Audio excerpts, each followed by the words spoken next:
Halo guys, selamat siang semuanya. Balik lagi sama aku Nada. Apa kabar kalian semuanya? Sehat-sehat terus ya, jangan sakit-sakit. Oke, jadi sebelum kita mulai, kalau yang belum subscribe, jangan lupa subscribe. Jangan lupa like dan komennya. Tapi ditonton aja dulu, atau didengar aja dulu. Kalau suka baru pencet, kalau nggak suka mohon kasih masukannya di komentar. Terima kasih. Oke, hari ini kita akan bercerita tentang kan sekarang banyak tuh yang namanya pacaran bertahun-tahun, tetapi ternyata jadiannya atau nikahnya sama orang lain, bukan sama kita. Ibaratnya kita cuma ngejagain jodoh orang doang. Iya, seperti itu. Dulu aku ngerasa ya mungkin gak jodoh gitu atau apa seperti itu, karena memang kan jodoh gak bisa dipaksa ya, mau bertahun-tahun juga ya tetap aja kalau gak jodoh ya bukan sama kita. Tapi waktu aku ngerasain sendiri tuh rasanya beda ya, emang mikirnya mungkin gak jodoh gitu ya, tapi ternyata sakit sekali gitu. Jadi aku pernah jadian nih sama satu cowok, itu sekitar tahun 2012.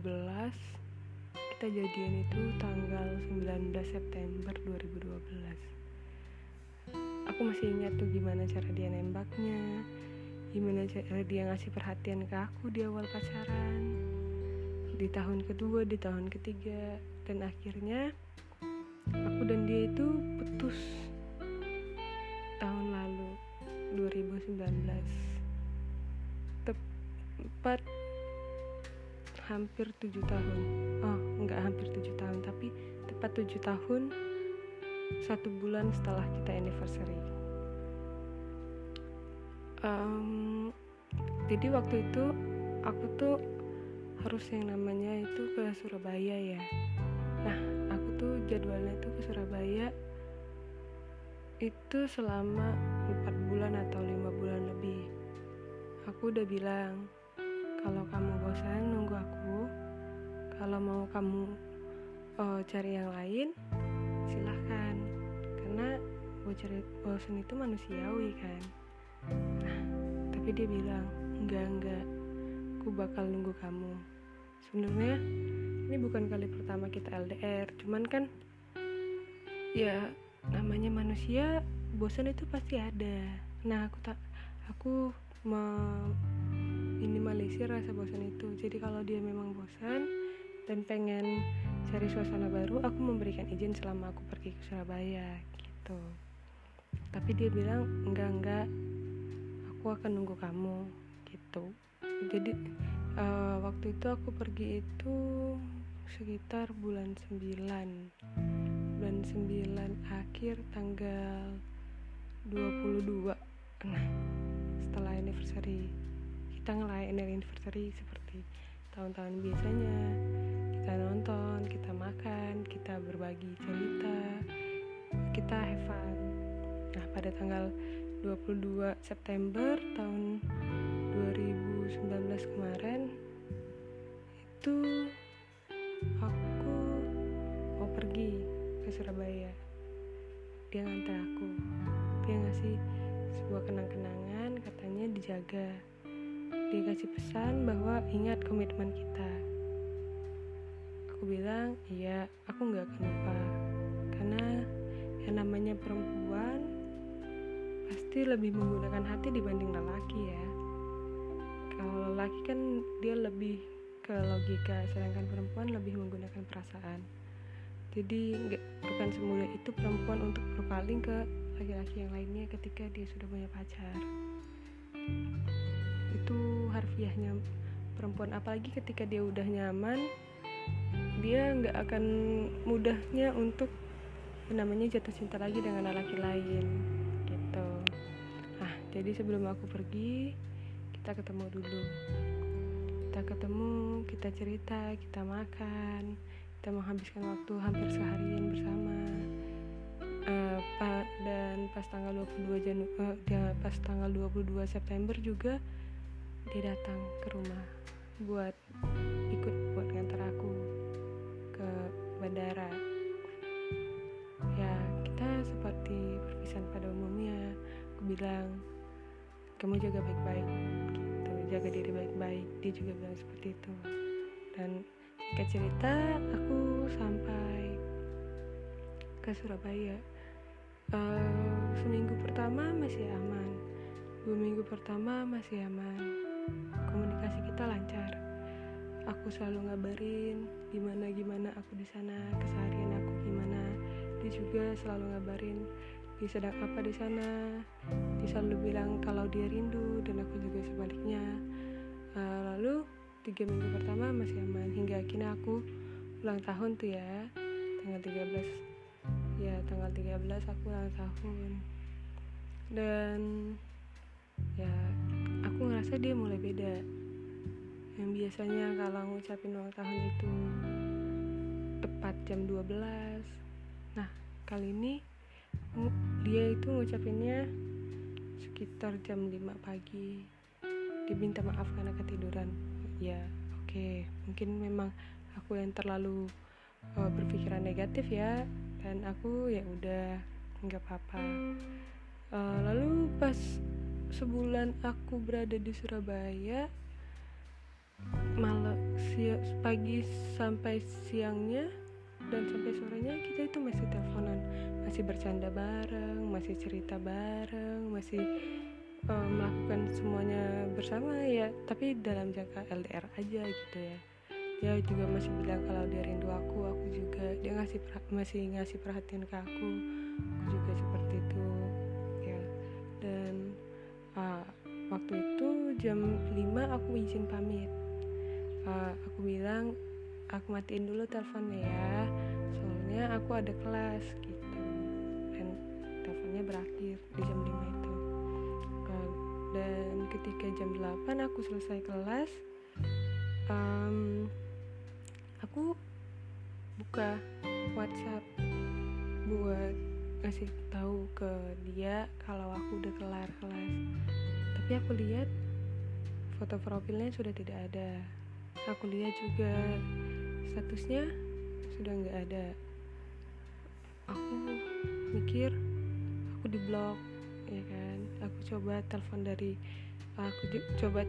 telepon biasa, tapi nomornya nggak aktif. Aku coba lihat dari IG, ternyata aku juga diblok. Dari Facebook juga sama, aku juga di blok ya. Dari Twitter juga aku diblok.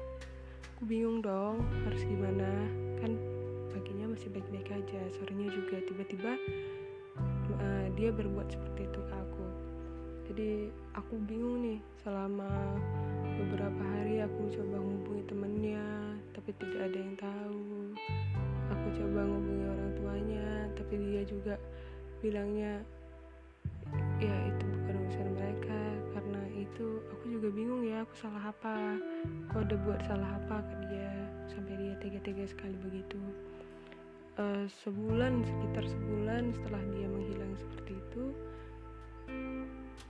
nilai aku anjlok. Sampai tutor aku di Surabaya bilang, kamu kenapa sih, ini nilai terjelek yang pernah kamu dapat selama sebulan lebih di sini gitu. Terus aku cuman diam. Hari itu aku nggak masuk kelas, aku skip kelas karena memang pikiran aku lagi kacau-kacaunya tuh. Terus sebulan dia menghilang, 2 bulan dia menghilang. Ternyata 3 bulan setelahnya dia kembali menghubungi aku. Dia nelfon aku angkat. Dia malah bertanya kepada aku.